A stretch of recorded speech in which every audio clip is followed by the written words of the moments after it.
courts have consistently ruled that when you are in a public place where you have the right to be, you absolutely have the right to take photographs or video of the police or of anything else. There are some very narrow exceptions. For example, you can't actively interfere with a police operation. But other than that, you have that right. Use common sense. Don't interfere with legitimate police operations. Stand out of their way. But other than that, you have the right to take photographs of the police when they're engaged in their public duties. And unfortunately, that's a right that we've seen trampled around the country in many, many situations. Police officers, telling people to stop taping, which they don't have the right to do, demanding to look at people's photographs, which they generally don't have the right to do, and in some cases even destroying people's photographs or video, which they never have the right to do.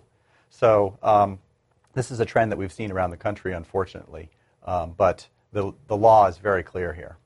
The audio is a little bit more complicated than the pictures themselves because we do have wiretapping laws which are intended to preserve privacy by not letting people sort of bug your conversations.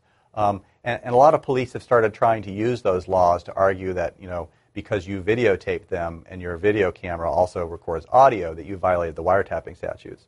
But courts in every case have ruled that the police officers cannot expect that when they're in the public and they're engaged in their official actions, that they are not subject to being videotaped and audio taped by bystanders who are not getting in their way.